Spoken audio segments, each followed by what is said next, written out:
Tara, welcome to the show. Today we're going to talk about upick as well as some other things as Tara is entering into her fourth year of flower farming. So Tara, I'd love for you to introduce yourself, give viewers a good understanding of where you're located and how big is your property. My name's Tara, and I run Wild Bird Farm. I am in central Iowa, so if you're familiar with the Midwest, I am north of Des Moines, south of Ames. We are in zone 5. We're technically 5B now, but we're really still right on the line. So we have the cold winters and the hot summers. So it's 95 next week. So we're jumping right into the heat wave. So yeah, I am in year 4. I was a COVID start, as many of us newer flower farmers are. I grew up, my dad was a commercial row crop farmer, so I've been around corn and soybeans my whole life. My mom had a huge vegetable garden, and when we were little, instead of watching cartoons on Saturday, we would have to go out and weed the garden. So very kind of grew up around all of those sorts of agriculture things. Mom had some flowers, but really I kind of dove in to the cut flower side of things and just kind of picked things up along the way. Was there anything about flowers specifically that pulled you towards them that made you want to start flower farming? I've always loved flowers, and we have quite a bit of area here that's landscaped, so I'm always adding new things into our landscape. So I think when I think about adding plants, it's great if I can get dual use out of them, especially like some of the shrubs and bushes around our house. If I can cut off of those to use as greenery, or even, if they're flowering and can use them then. But yeah, I love flowers. I've never had an ugly conversation around them, right? When you talk to people about what you do, they love flowers generally as much as I do. So I've just found a really great community here. So Can you talk a little bit about your growing space? How much acreage do you guys have, and how much are you actually growing on? yes. Okay. I had to write this down because you are a numbers person. I am not a numbers person. So I had to be very precise when I thought about my growing areas. So I have a small DIY hoop house, and it is 12 by 25 feet. So it's very small, but I cram that thing full. I overwinter plants in there for early spring blooms. That used to be our vegetable garden. So we pretty much just DIY hooped it, and we put plastic covering over it. I would love to have a bigger one someday, but we're just not quite there yet. So that's one little piece of growing area.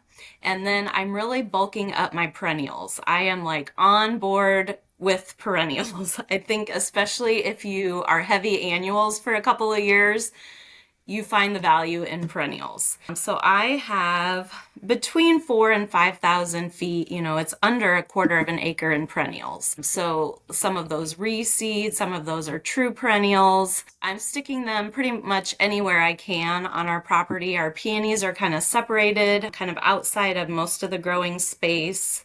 And then I have a fenced in area. We used to have goats when my kids were younger out there. That is my annual area. So I have rows of annuals out there. Then around the perimeter, I am putting in beds of perennials because I just honestly can't get enough of them.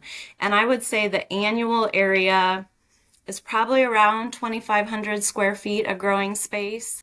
And that's the majority of the area where the upick is. The whole area is open to folks as they come in to cut flowers.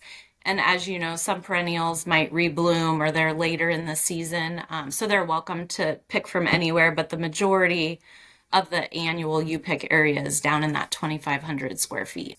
Okay, so it's a very manageable size and it's not anything that's super big. We're not talking about acres of land here that you're working with.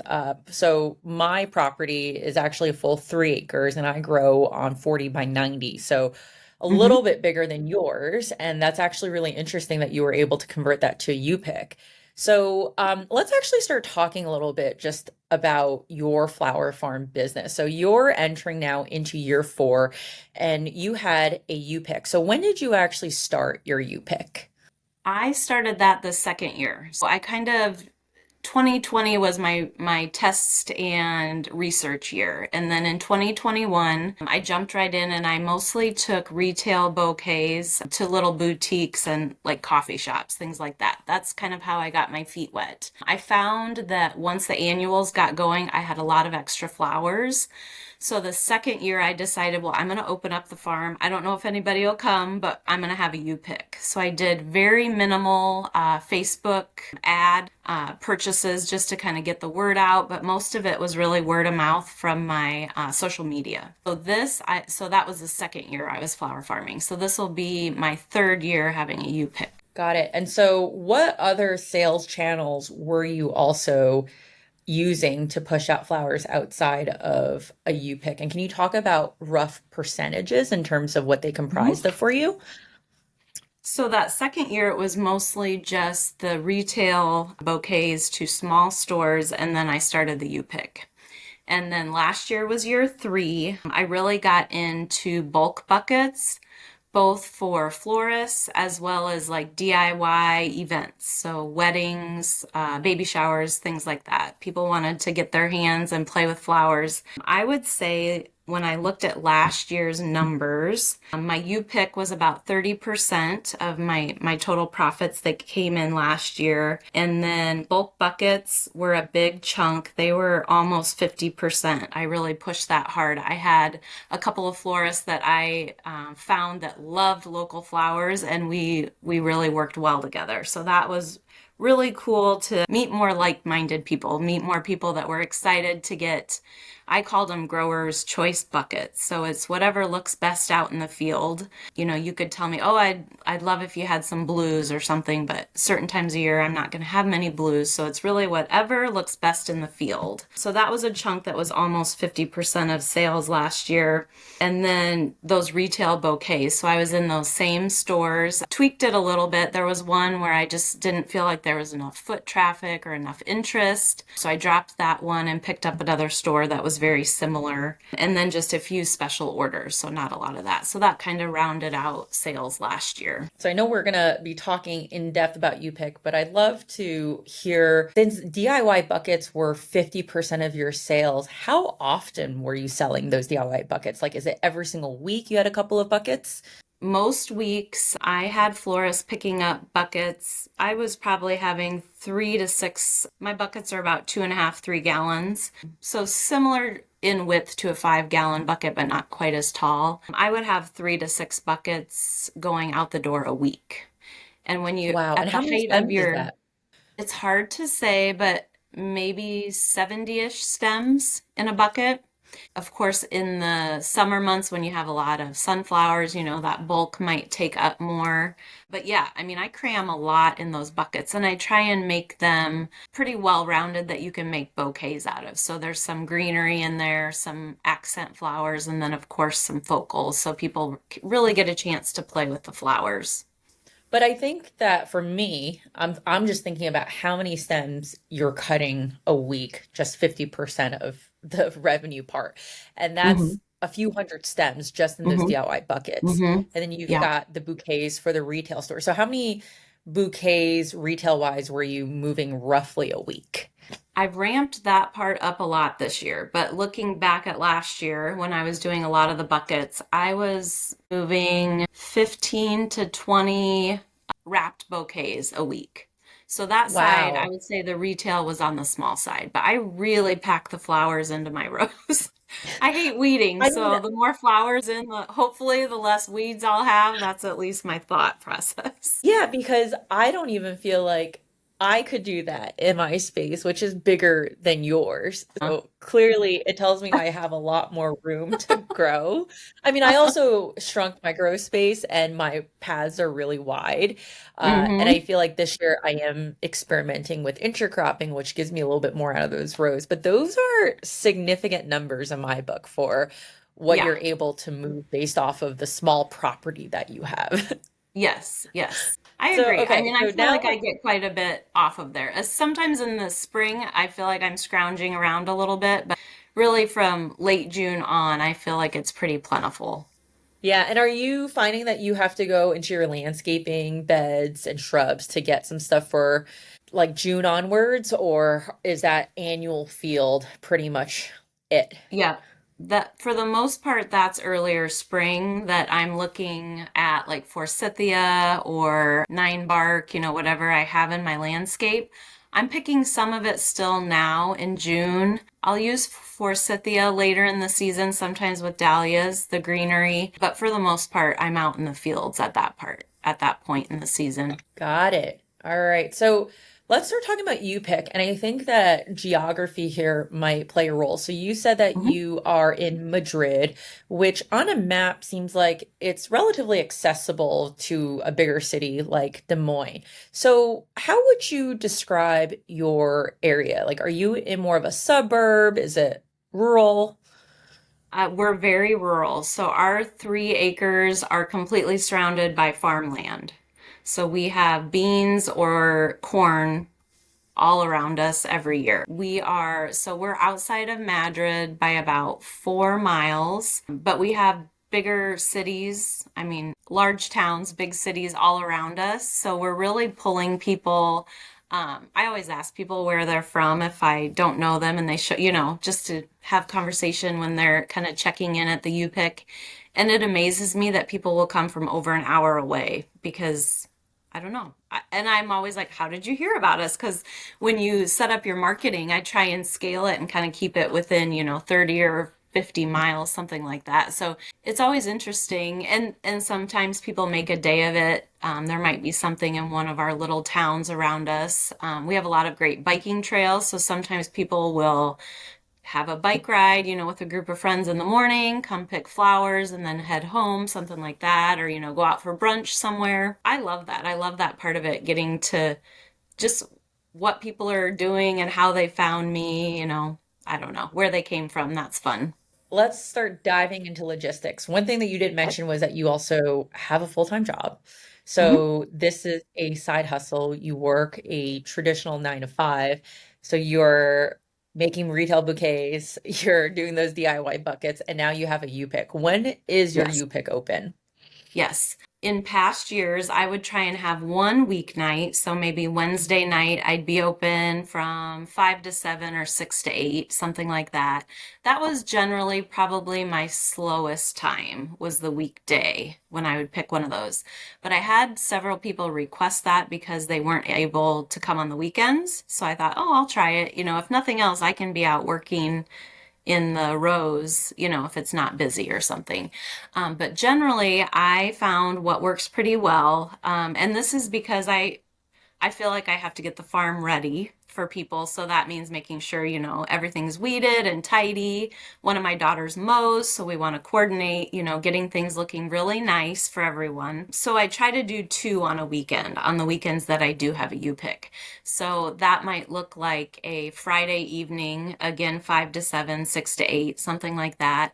And then Saturday morning for a few hours. I've also done like a Saturday morning and a Sunday evening, something like that. So I feel like I get a little bit more bang for my buck because our property isn't always show ready. It is a working farm. So I feel like when we put in that extra effort to prep, that it's nice to have two U picks at that point. So that's kind of what I've found has worked pretty well. In the past 2 seasons, I did that most weekends. If we didn't have a prior obligation, if we were in town, I generally opened up the farm. This year, my hope is that I will make it more event focused. So put more marketing around maybe one weekend a month. So I'm trying to make that a little bit more manageable for myself, my family, but still get people out to the farm because I know people are really excited. I released our July calendar just earlier this week. We generally start in July, and people are like, I was looking at your website, so people are excited. I think they love the farm experience, which, we don't have animals, so we're not a true farm with a petting zoo or anything, but people really love to get out in nature, I think, and pick their own flowers and make their own bouquet. So a lot to dig into here. How many people would you say are coming into this U pick in these morning and evening sessions? I would say on a slower day, I might only see like 12 people or 12 groups in that 2 hour, like from 5 to 7. 12 people, On a maybe slow day. that, yeah. But I mean, 12, that's pretty small. And I know this because I ran out of clippers last year one time, but I've seen, up to 50 or 75. And so if you have 50 people picking, you probably have 75 depending if people bring their families. So that's a busy day, and I need one of my daughters to help me because we have an open farm, so you don't have to pre-register or prepay. You don't have to come in a certain time slot. So it's just open. You can come whenever. So between taking payment, making sure they understand where everything is and that they're ready to go, I usually have someone helping me kind of get stuff ready. But like, how does parking work? We do. We That's my have, biggest. I mean, and probably we don't have 50 cars here all at once, but we've had 25 cars here probably before. We have a decent sized lane. Like our lane's probably, I don't know, I'm not very good with feet, but we have a decent sized lane. And then we put up a outdoor building. So we have quite a bit of space in front of there that we can like do angled parking kind of down the lane. So it works Okay, pretty so good. I make parking is little not, parking yeah, signs. but parking is clearly not a constraint for the U pick because I think about an average Yes. residential house, and Oh even if yeah. you had 3 acres, like just because you could fit 70 people into the field doesn't mean you can actually fit all those cars, right? Right. So, Yeah. No, that is yeah. one of many considerations, I would say. Space for parking and then just space for flow. Maybe you could park 25 cars, but are they going to be able to get out and back up safely? We kind of have like a T lane, so it's real easy for people to back out. And that's kind of away from the house, which is important for our family too. I have a daughter who doesn't like all the chaos necessarily on the farm, so it is kind of set away a little bit from the house. We have everyone park and come up to the shed and kind of check in there, and then the flow is directly down to the field. But those are definitely things to think about if you're thinking of setting up a U-pick, if anyone is. Traffic flow, people flow, the comfort of if you live with others, or maybe if you have neighbors, what their comfort level is with, people coming and going on the property. We haven't had a lot of unsolicited visitors outside of our U-pick times. I've read that some people do have that issue. We had a couple come up the lane last year outside, like my husband was out working. I wasn't even outside, and he came and got me. And you just, you have to be kind, but I was pretty direct. I said, "Well, we're not open right now. We're not open for U-pick," and gave them our next weekend where we'd have a couple hours of availability. So we haven't seen much of that, but that's a consideration too. We don't have a fence that goes all the way around our property or any way to really gate off our lane. At some point, I could see that maybe being something we might have to think about.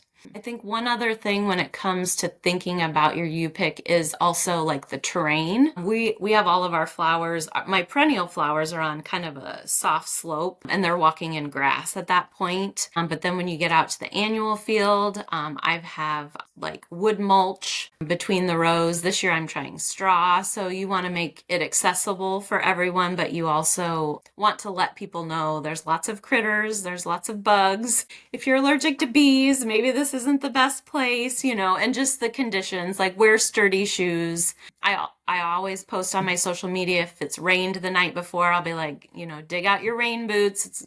One lady came, she's like, "I'm so excited. I've never got to wear my rain boots, and I got to wear them today." So people are really generally awesome about everything, but I just try and be very upfront with how it is. Last year, one of the weekends where I had a U-pick, the sunflowers were in a little bit of a lull. Like I plant the single stems and I try to do succession planting, so we always have some. So I just let people know, like because people love sunflowers and they're here to pick them. And just let them know. We have tons of flowers. I even walked through and did a video of all the kinds of flowers that were in bloom, but then I made sure to let them know if you're coming specifically for sunflowers, slim picking this week, they'll be back again, whenever. But that's something else to consider. I mean, you really have to be conscious of keeping things in bloom. That is a lot of great detail, and let's dive into some of that detail. So let's actually start with you talked about you're an open farm. You don't have to pre-buy a ticket, but I looked on your website and you do have a calendar where someone could pre-buy a ticket, correct? And then Hmm. it sounds like they Yes. can arrive on farm and also buy a ticket. So how do you structure pricing in the sense that let's say that you have young kids, maybe not everyone wants to pick flowers. Do you have a flat ticket rate? Like how does that work? We haven't done a flat ticket rate yet. We haven't seen much looky-loos without purchasing. Like most people are coming like ladies groups and everyone's picking or a mom and her two young kids, and that's 100% fine to buy like one. I brought my cups. So we have like compostable 20-ounce cups. So it's kind of like this, only a little taller. Those are 20. And then like a milk jug size, I cut off the top of a milk jug. Those are 30. So those are kind of our two price points. I think they're really reasonable. About anybody can, do $20 for a nice arrangement. So we haven't done any pricing just to come and look. But I also haven't had anyone come with that expectation. So I think if that becomes something, we might have to think about that. But if anyone would ask me, I would say, yeah, generally admittance on the farm is a paid cup or jug, whichever their choice would be. Which is the more popular one, the $20 or the $30? The jug by far. Yeah, that surprised me I because mean, you I can, bought I would bulk assume, stuff a cups. lot more into a jug. Yeah, yeah. I bought bulk amounts of cups thinking that would be the thing.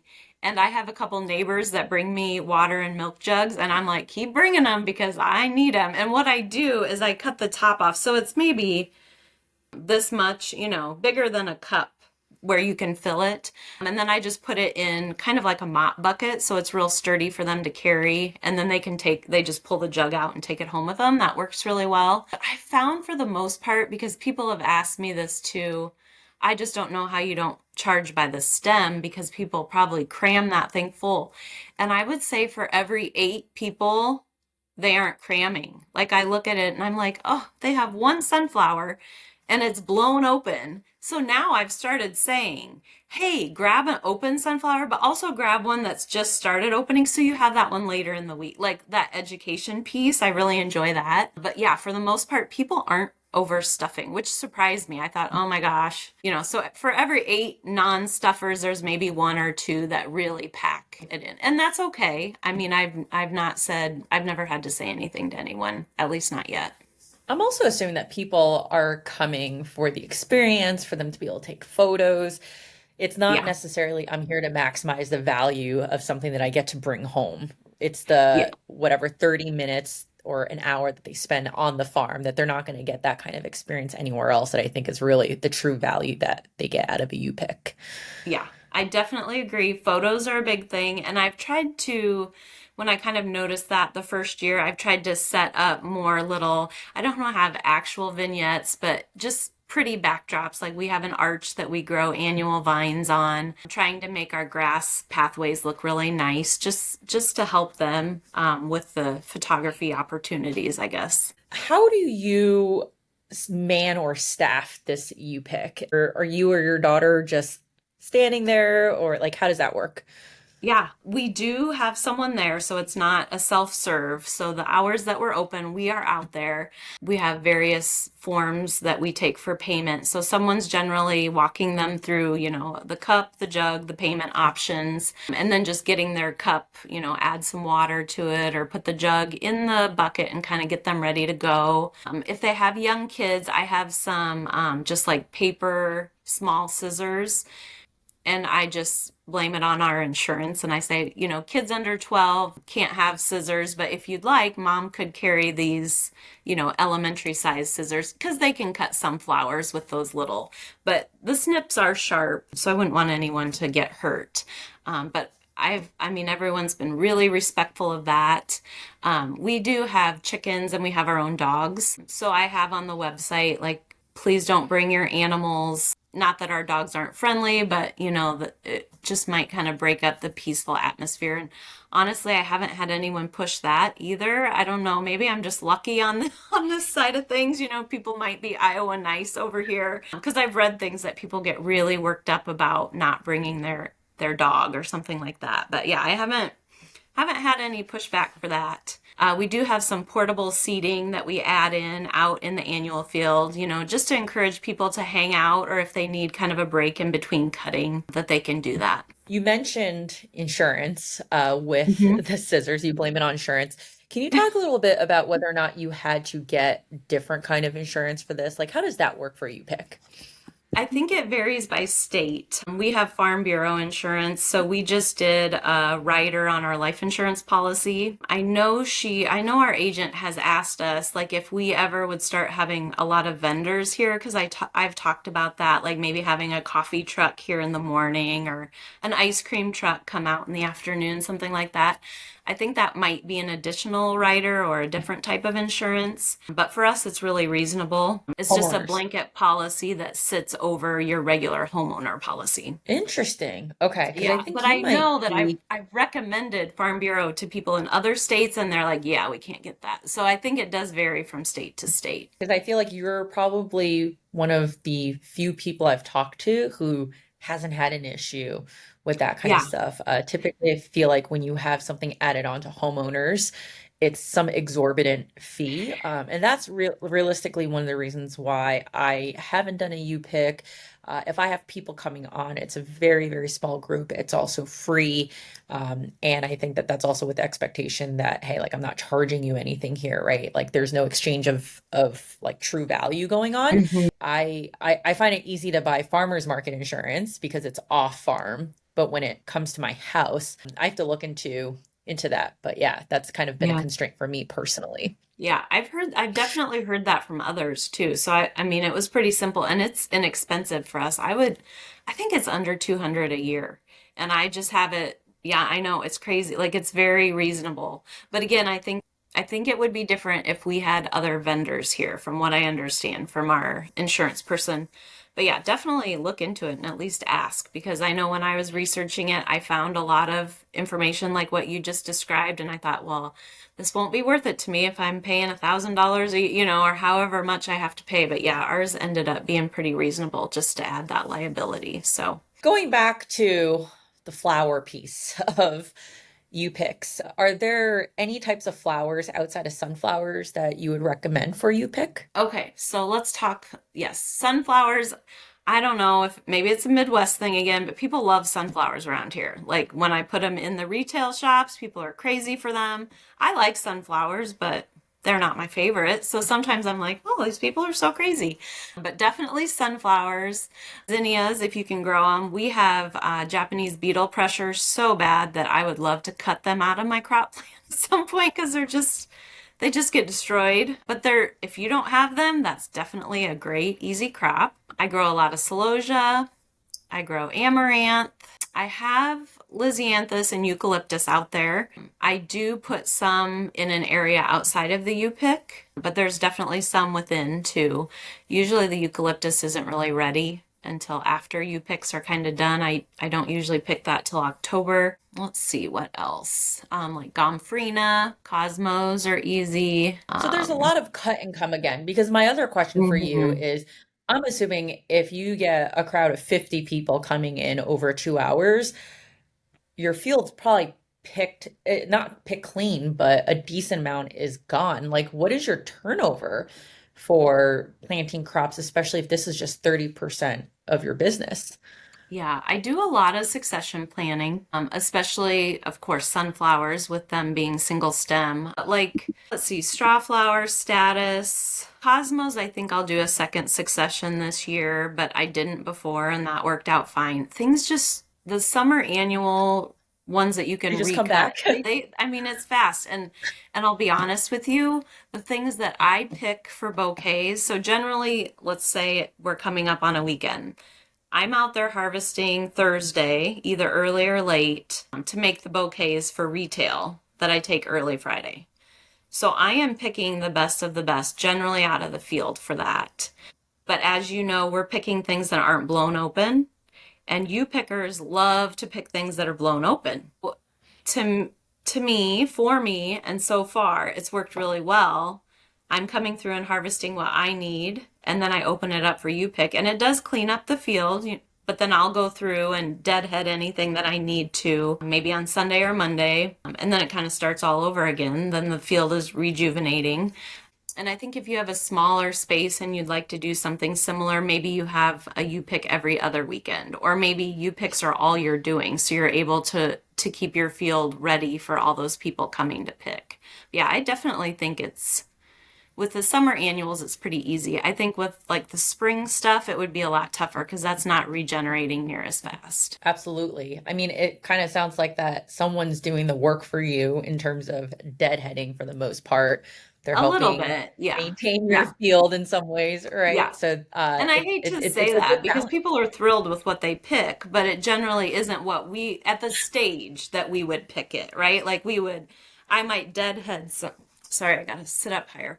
I might deadhead something that someone, that's their main focal in their cup that they picked. So it's just interesting. But honestly, if everyone's happy, and I do give them some picking tips, kind of before they go out to the field if they aren't familiar, like wiggle the zinnias, you can pick the sunflowers, if a petal is just kind of pulling up, just things like that that kind of help them out. Are you seeing that the people who are coming back again multiple times throughout the season for you pick? Yes. So there, and I've even thought about making a punch card or doing maybe buy four, get the fifth free. Still tossing that around, might do that this season. There's definitely a group of people that are not regulars, as in every time, but I'll see them 3 or 4 times throughout the season. And then there's some that maybe I just see once. But I would say often year over year, because you kind of start to recognize people be like, have you been here before? I have the sweetest couple. They came out my very first year, I think, and they had just been married. And then they came back the next summer and she was pregnant. So then I was recognizing them by then. The third year, so they had a little one in the stroller the third year.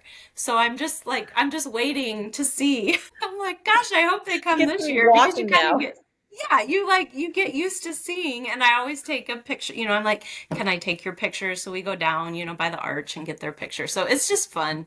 I don't know. I think if you're a people person and you love to meet new people and you don't mind, talking about flowers or you love doing that, that it's definitely a fun thing. That is super sweet. And Yeah, I it's want to cool. talk a bit about the evolution of your farm because you are going to year four. And before we hit the record button, you were saying that you were rethinking about your sales outlets. So let's talk a little bit about that.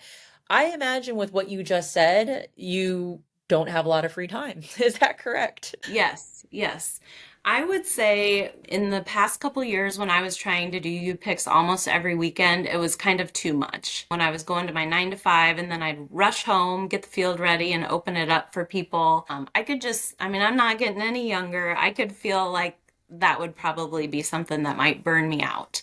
The second piece of why things have shifted a little bit this spring is I put a big focus on growing spring flowers and I knew I was going to have quite a good harvest and I wasn't sure if my so I am down to just two coffee shop ice cream type places now. I wasn't sure if I could move enough flowers there.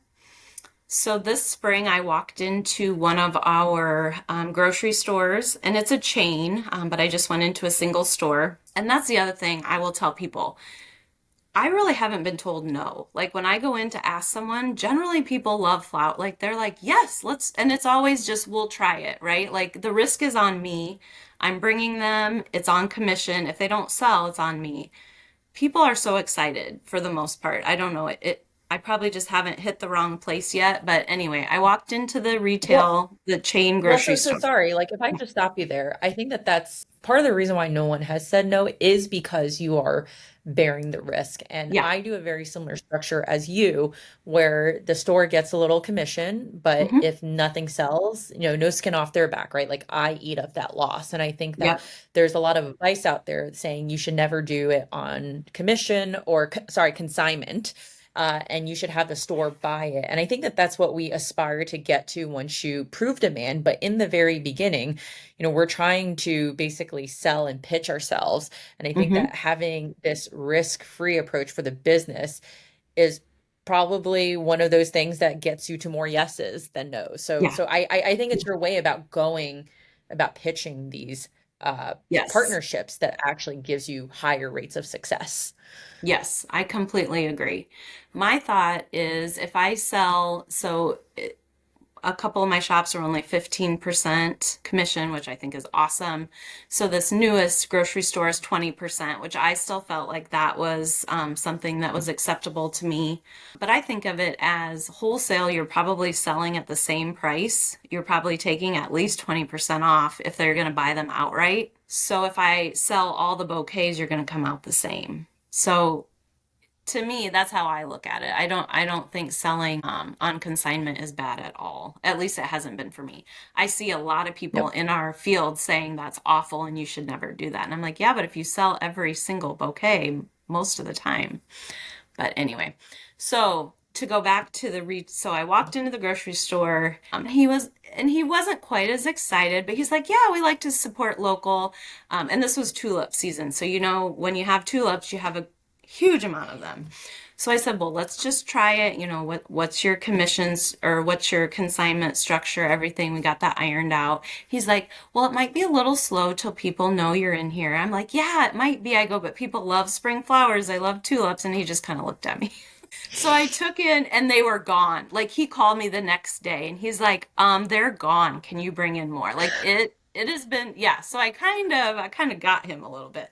So now he is calling me. We had a big dance recital in that town where the grocery store is, and someone who was buying a bouquet told him or the manager, "Hey, you might want to get a bunch of these in there because there's a recital." And so he called me and he's like, "Could you bring in more?" I'm like, "Yeah, I can bring in more." So it's been my best advice to anyone is just to try it, right? Because if it doesn't work out, it doesn't work out. But if it does work out, you might be in my situation where I'm like, "Holy cow, I can barely keep up with this." I have not thrown a bouquet away yet, which is crazy to me because at the little coffee shops, if I took in eight, I might throw one away. Like one might not sell generally. They've all sold. Every time I go, I take them on Mondays and Fridays. Every time I take in between like 9 and 12. Sometimes on Mondays I only take like 8 or 9.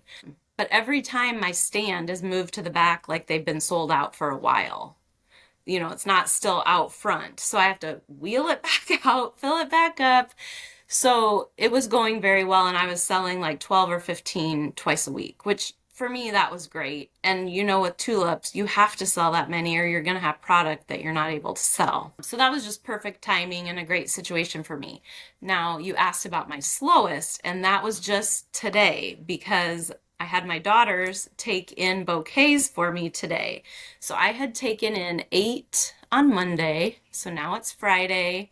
They had another 8 to take in, and 2 of them hadn't sold yet. So that was the first time because I, kind of keep track of what's selling and what I'm taking just to make sure that I'm taking, to meet the need. So that was the first time. But I think in the spring, especially, people are so crazy for flowers, right? Because it's been cold. And then there's so many events. Like we just had graduation, we had dance recitals, lots of baby showers, just all the things happening right now.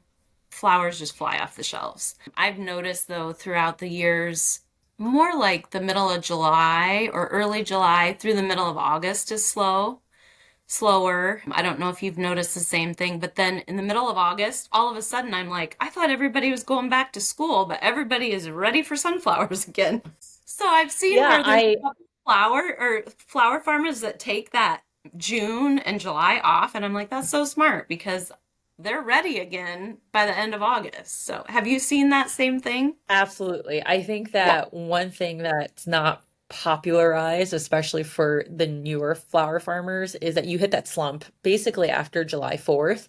And Mm-hmm. I agree with you, it's until mid-August. And it's not just with retail, it's also with wholesale. We work with a lot of designers, and I would say that a majority of our designers are able to be choosy in terms of when they want to take on events. Like, who wants to take on an event when it's 95 degrees outside? Not Right. only is it terrible to work in, but your flowers are probably going to be struggling in that kind of Yeah. heat. So it makes it a lot more difficult to have events that time. We are definitely like I even see it now where this past Wednesday I went to go to my co-op to sell flowers, and you can see that Mm-hmm. there were definitely fewer designers who had to buy in flowers. So I feel like that over the next couple of weeks, we're going to start seeing more of that slowdown happening. And then it usually starts picking up sometime in like mid-August, but Okay. definitely after Labor Yeah. Day, it like Isn't that really goes crazy? back. That makes Yeah, me feel but like, better that it's a standard thing. Like, because I'm like, oh, are yeah, they but just sick of the flowers? No, no, it's gonna like, pick back up. I just need to be patient. yeah, it's not our flowers. There's a couple of things, right? People are going on vacation. People also have probably their own stuff that's coming in, right? So there's like True. there's just so many more factors to think Yeah. about at that time. Yeah, but that's really good. And what I'm hearing you say is that you're really helping manage and figure out what the right demand of your flowers is at that grocery store to be able to create an adequate supply. Because one of the mistakes that people typically make is, okay, I have a deal with a local store, coffee shop, whatever it is. I'm just going to bring in 10 bouquets. And usually 10 bouquets are not going to sell, and you're probably going to sell 3 or 4 bouquets. So now like 6 bouquets go to waste, and you did it on consignment. And this is why people are like, don't ever do it on consignment. But one of the best pieces of advice I ever got from a very experienced grower who really just sells to grocery stores is work with the store to figure out what that demand is, work on increasing that demand. And once you have that steady supply and you know what's going to sell, then you start bringing in a little bit more, right? But it's about managing that inventory with the store. Yes, I love that. And I think unintentionally that builds excitement too, because as people are going into that store and you always see a wall of flowers, maybe you pass it by, but when there's only a couple left and then people are asking, hey, when are you getting in more flowers? I think that builds excitement too. But it's really exciting that you found a grocery store because a good grocery store can really move volume. I Yes. do feel like that it gets really overwhelming though, because like making 8 to 10 bouquets is not a lot, but it's a lot when you're doing a Monday, Friday, then you have a U pick, then you have buckets. It's like it's almost never ending in some ways. Yes. Yes. I think that So is, we'll see how this season goes. For me, the delivery, whether it be to the coffee shop or the grocery store, that's very manageable for me because I can plan out my evenings around that. But it does get to be a lot when I have like a bouquet bar scheduled or a U pick. So that kind of piles on. So I think I'm still finding my space out there in the flower world, and I think I will at some point pare down. Not sure what that means yet, but I think there is a lot of potential with grocery stores. Like if I picked up 3 of these, that would be all I could do, I'm sure. So kind of have to figure out what you want to do and where the market is, I guess, in your area. well, that leads me to the question for this year. Now that you've picked up this Mhm. grocery store, it's going to contribute to more of the pie from the retail sales side. How does this impact your U pick? I've thought about that and I'm going to try, rather than doing every weekend U picks, I think I'm going to try and just put more of an event focus around it. So maybe we have a coffee truck in the morning or ice cream in the afternoon, but maybe only doing that once, one weekend a month, something like that. That feels more manageable to me right now. But being new at this new store, I want to make sure that that's something that's stable and that, that we can do year over year too before I'd want to drop or change anything. But yeah, it does get to be a lot when you have commitments a couple times a week to get those bouquets made and then also have weekend commitments. And I think that's the rub that I'm finding that I probably need to decide. I do have kids that can drive now, so they're helping do delivery. But I have thought, if I would pick up 1 or 2 more stores, I'd have to hire someone to do delivery because at some point I'm just not available when the stores are open, to get them there. So all And you're stuff to probably going to think. also be flower constrained. Yes, and that too. Yeah. Like I tried to make sure I was intentionally planting this year to make sure I have, the right amounts of each thing. I think earlier on when I was doing this, I wanted to always try something new, which I probably still did this year, but you know, I don't even know what I tried calendula or I tried nicotiana, things that just look fun So you could have little patches of things to see if you liked it. Well, now my growing space is pretty precious and I want to make sure I'm putting in something that I'm going to be able to use later or that I'm going to like. So I'm kind of getting towards the end of experimenting that way, I guess, but still doing a lot of experiments around what I can overwinter and spring crops, I guess. But I feel like my summer annuals, I'm pretty locked in now on what I want to grow. I feel like you're giving me a lot of inspiration and motivation that I can squeeze a lot more out of my current space because I think my mind right now is just blown at the output that a space smaller than mine can generate. So that's really my big Yeah, takeaway from all of this is I yeah. could be growing so much more. So Well, and I you think it's truly are, impressive how much you're getting out. yeah, you're doing your interplanting though, and I think that, you know what I mean? Like you're using your space really well that way. I think for me, it's the easy things that either perennialize and come back or reseed. You just get so much of them. Like Oh I'm my God, growing yes. this Kelway chamomile that's like big Yes. yellow daisy like flower. Like that is all over and I love it. I could cut on that thing for a day. Like feverfew, right? It comes back better in our zone. I hate bachelor's buttons, but got a whole thick row of that because they reseed every year. So those things are easy wins. And I know you like yarrow.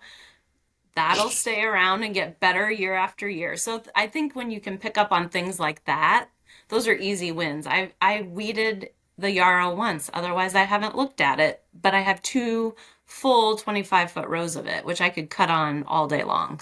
That really helps, I think, bulk things up. Yeah, absolutely. I'm in that stage right now in June where I had some, I guess, unintentional perennials that I put in and they're really producing. And I'm able to basically make bouquets with like 90% perennial ingredients. And now I'm thinking, looking forward, what are some other perennials that are going to bloom in July and August? So that way I can really reduce the amount of annuals that I have to put in every single year.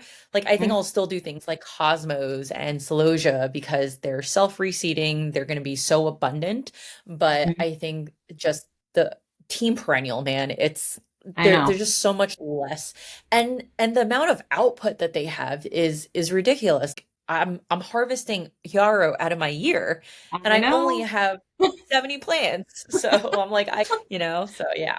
So, It's two things for you. If you don't grow Veronica yet, I have or a funny not story you, about that, but yes, what's the second? perennial phlox, like the tall garden phlox, have you grown that? Okay, Yes. those are my Well, surprises this year. so I have a phlox plant that I accidentally thought was deer resistant. It is absolutely not deer resistant out there who Shoot. doesn't know that. But I got 32 like transplants of Veronica only to realize I bought the wrong kind. I bought landscaping Veronica. It Oh, so literally it's flowering. short. Oh, It's so shoot. short, but hey, like I can still actually use it for design like sales because great for Yeah, like boutonnieres or something yeah. like that kind of stuff, right?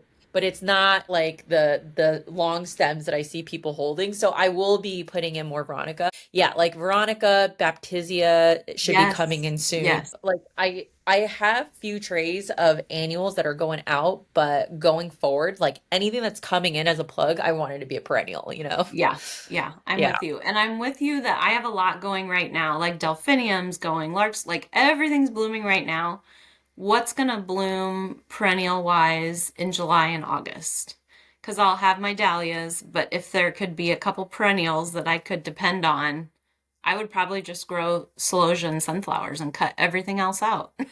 But I haven't found that Yeah. perennial that's going to be really bulky and big and wonderful in the hot of the summer. I feel like it's out there. I Agreed. just haven't found it yet. And that's part of the reason why I succession plant lilies, just because I know I will always have a focal to fill in any of those gaps, even if they're coming in with other focals.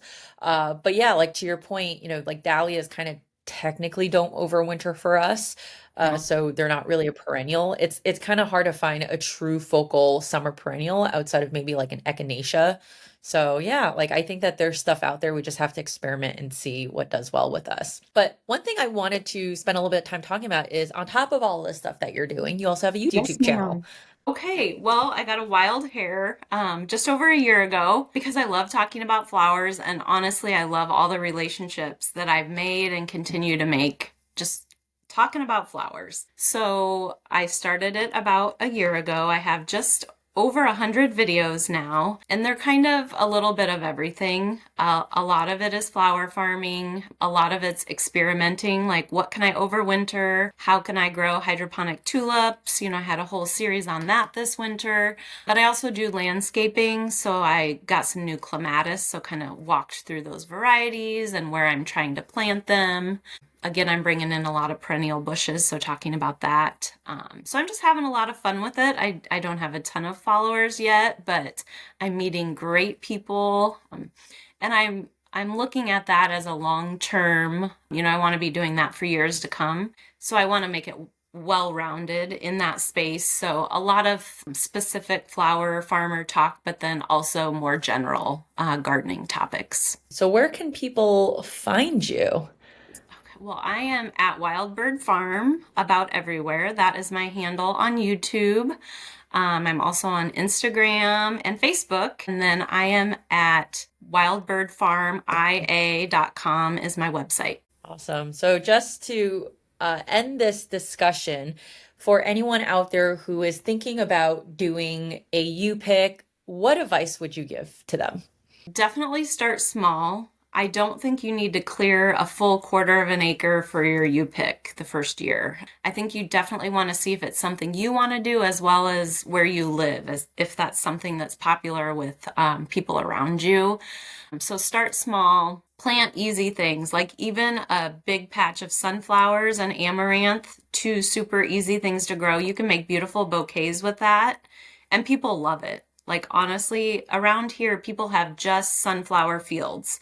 So if you made, a successioned several big patches of sunflowers and amaranth, start there, or zinnias, add something else in. But start small, start easy. I think give yourself grace, because whether you're like us and you have a full-time job that you're working around, this is a side hustle, or you're raising young kids, or you have physical limitations, I think we need to be kind to ourselves and not expect perfection, because I think that's where I tend to go. And you want it to be fun, right? We're not doing a side hustle if it's not fun. So just kind of keep that in the forefront, I think. What a great way to end this interview, Tara. Thank you so much for coming on and sharing the generous knowledge and experience that you've had. Yes, I appreciate it. I had so much fun. Thanks, Jesse.